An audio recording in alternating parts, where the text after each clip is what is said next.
as David said, sales has always been one of my passions. And I've held many different sales positions, and I've delivered sales training programs. And sales training programs are great. They tell you how to plan a sales call. They tell you how to talk about features and benefits. And they also help you with how to close a sale. But none of the sales training programs help you with how to sell yourself. And when you sell yourself, you are especially vulnerable. And we as women are very sensitive to step into the spotlight and sell ourselves and talk about ourselves in a positive way. In my 20-plus years of business experience, I've seen the consequences when women don't promote themselves well. I've seen talented women who were passed over for promotions. I've seen women with great business concepts who weren't able to secure funding or venture capital to start up or grow their business. And I've seen women entrepreneurs who were not successful. And why did this happen? Because women don't promote themselves well. We're much more comfortable taking the back seat. We're much more comfortable deflecting praise rather than graciously accepting praise for a job well done. We're more comfortable apologizing for our success than acknowledging our accomplishments. So we often are more comfortable taking the back seat.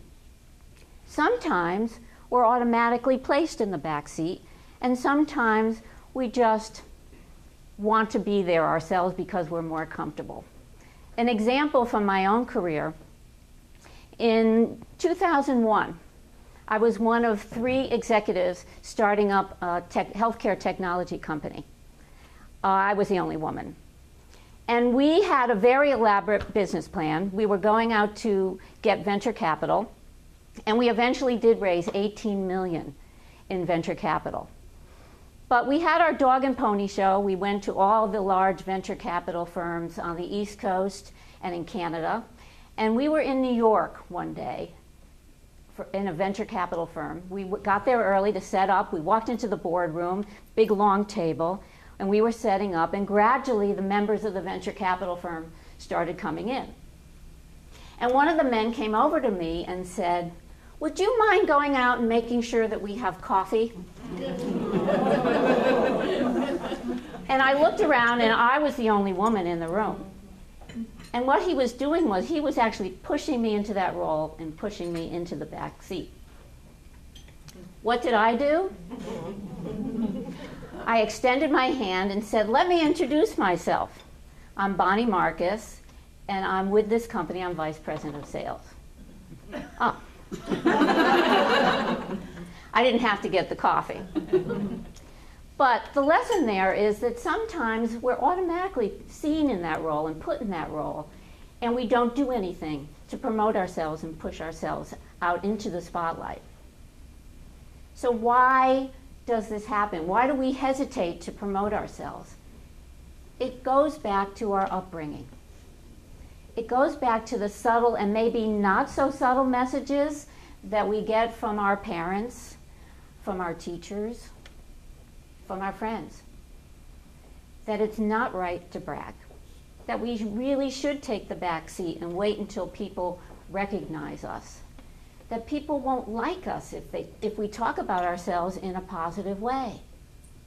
And these messages get hardwired in our subconscious mind, and they become part of our belief system. So when we go to talk about ourselves in a positive way, they kick in and they start to sabotage our efforts. So now we're professional women and we know what we should do. We should go out there and promote ourselves, right? So we do. We go out there, we take the leap, we promote ourselves, but very often it still feels awkward. It feels uncomfortable. And sometimes our message falls flat because of that. Can't we just wait until someone recognizes us? No, because talent and hard work are not enough, and experience is often not enough. How you accomplish what you do and how you publicize those accomplishments are equally important. And no one said self-promotion's easy. It really takes practice. But the better you are at recognizing your own accomplishments, the more successful you will be at promoting yourself. And the good news is that somewhere between being an obnoxious blowhard on the one hand and totally taking the back seat on the other hand is a middle ground approach, a very comfortable approach where you can deliver a very effective message.